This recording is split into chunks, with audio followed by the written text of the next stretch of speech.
America ने Israel को $7 billion से ज्यादा की कीमत के नए हथियार देने का ऐलान किया है।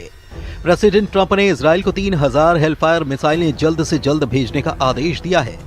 यह हथियार ट्रंप के गाजा पर कब्जा करने के प्लान में इस्तेमाल हो सकते हैं। उधर अमेरिका के गाजा प्लान पर कई देशों ने युद्ध की धमकी दी है। तुर्की के राष्ट्रपति सीरिया के राष्ट्रपति अहमद अल शरा के साथ खाड़ी में नया वॉर प्लान बना चुके हैं। वहीं प्रधानमंत्री नेतन्याहू ने 23 लाख लोगों को गाजा से निकालने का रूट दुनिया को दिखाया है।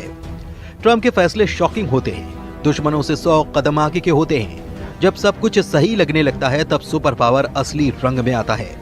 खाड़ी के शांत पड़े खंडहर और बियाबान को बारूद से पाटने का नया दौर शुरू हो चुका है। इस बार इजराइल के कितने भी दुश्मन सामने हों फर्क नहीं पड़ेगा। राष्ट्रपति ने साफ कर दिया है कि गाजा के पुनर्निर्माण के लिए लोगों को बाहर निकालने की जरूरत है, क्योंकि गाजा विध्वंस की जमीन है। ये किसी भी इंसान के रहने लायक नहीं है।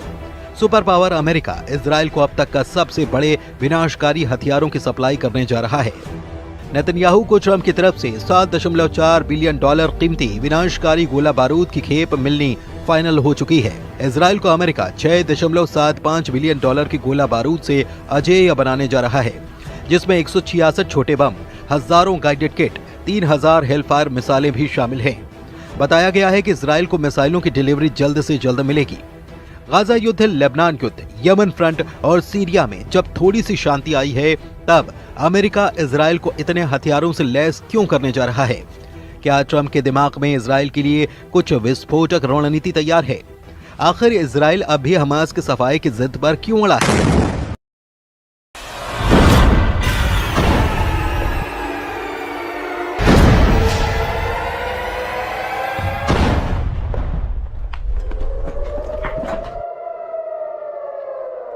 नेतन्याहू का मिशन नकबा क्या है? हमास का ये तमाशा फिर से युद्ध भड़काने लगा है। इजराइल के बंधकों के रिहाई को ग्रैंड शो की तरह पेश कर रहे हमास लड़ाकों को इजराइल से जड़ समेत उखाड़ फेंकने का मिशन ऑन कर चुका है। इजराइल की सेना हमास और सभी फिलिस्तीनियों को गाजा से मार भगाने का रोड मैप बना चुकी है। हमास के खात्मे तक इजराइल युद्ध खत्म नहीं करने वाला। जिन्हें शक है वो पीएम नेतन्याहू की नई धमकी को सुन सकते हैं। प्रेसिडेंट ट्रंप और नेतन्याहू ने क्लीन गाजा प्लान पर मुहर लगा दी है। इंतजार इस बात का हो रहा है कि कौन कौन सा देश ट्रंप के ऑपरेशन गाजा पर विरोध में युद्ध शुरू कर सकता है।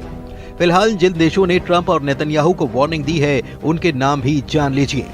इजराइल को युद्ध में बराबर की टक्कर देने की ताकत रखने वाले तुर्की के राष्ट्रपति एर्दोआन ट्रंप के गाजा प्लान के सबसे बड़े विरोधी बन रहे हैं। एर्दोआन की तरह अमेरिका का दोस्त माना जाने वाला सऊदी अरब भी गाजा को खाली न करने के पक्ष में हुंकार भर चुका है।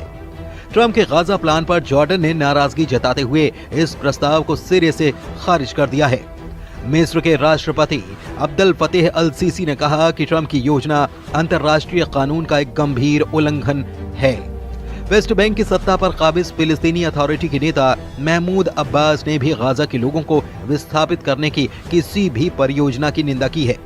अमेरिका से सभी मामलों में अलग स्टैंड लेने वाला ईरान भी ट्रंप के गाजा प्लान के खिलाफ मोर्चा खोल चुका है। सऊदी अरब के विदेश मंत्रालय ने साफ किया है कि फिलिस्तीन के मुद्दे पर किंगडम अडिग है। ये स्टैंड किसी बातचीत से नहीं बदलेगा। सऊदी किंगडम फिलिस्तीन की वैधता के उल्लंघन का जोरदार विरोध करता है। इजराइल की फिलिस्तीन पर कब्जे की प्लानिंग और जमीन हड़पने की कोशिश नाकाम कर दी जाएगी। जिधर सऊदी अरब है उधर अरब लीग के 22 देश रहते हैं। जिधर ईरान है उधर शिया बाहुल्य ज्यादातर मुस्लिम देश रहते हैं। खाड़ी मुल्कों ने नए ताकतवर लीडर के तौर पर उभरे कमांडर जुलानी उर्फ अहमद अल शरा तो साफ साफ अपनी मौजूदगी दर्ज करा रहे हैं। तुर्की के राष्ट्रपति से अहमद अल शरा की बातें और मुलाकातों का सिलसिला आगे बढ़ता ही चला जा रहा है।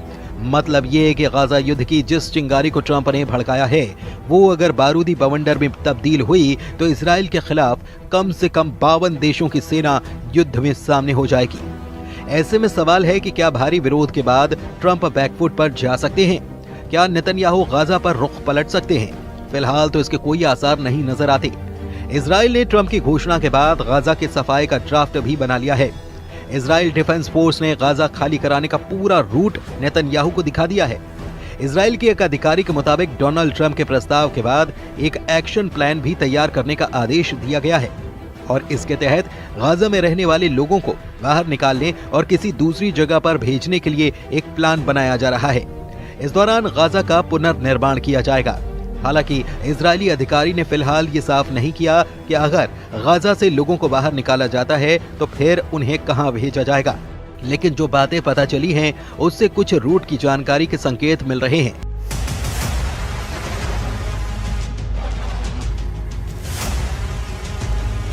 गाजा पट्टी और इजराइल के बीच 5 जमीनी क्रॉसिंग हैं। शुरुआती योजना के मुताबिक इन 5 पॉइंट से गाजा पट्टी के लोगों को बाहर निकाला जाएगा। इसके बाद लोगों को बस से करीब 250 किलोमीटर दूर रेमन एयरपोर्ट या फिर अशदोद बंदरगाह तक ले जाया जाएगा। यहां पहुंचने के बाद फिलिस्तीनी नागरिकों को आगे किसी देश में भेजा जाएगा, लेकिन वो देश कौन सा होगा फिलहाल इसका खुलासा नहीं किया गया है।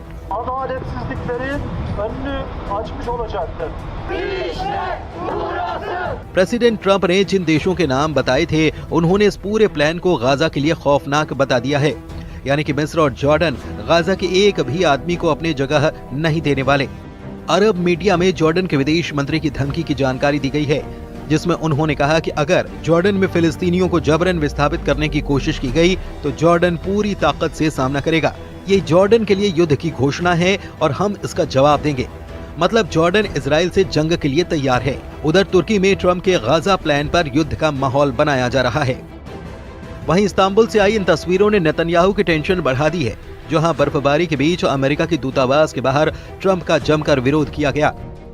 एर्दोआन के कट्टर समर्थकों के हुजूम ने पुलिस बैरिकेड्स के सामने खड़े होकर फिलिस्तीनियों के समर्थन में नारेबाजी की। प्रदर्शनकारियों ने ट्रंप और नेतन्याहू के पोस्टर के साथ गाजा पट्टी के हक में आवाज बुलंद की। इससे पहले एर्दोआन और अहमद अल शेरा की मीटिंग में भी ट्रंप के गाजा प्लान को लेकर चर्चा हो चुकी है। अल शेरा से मीटिंग के बाद एर्दोआन ने अपने खुशी का इजहार हर मसले पर एक दूसरे के साथ होने के ऐलान के साथ किया। यानी अगर ट्रंप और नेतन्याहू ने फुल प्रूफ तैयारी कर रखी है तो तुर्की और गाजा के हक में आवाज उठा रहे देश भी युद्ध से पीछे नहीं हटने वाले। ऐसे में गाजा का क्या होगा? 23 लाख लोगों का क्या होगा?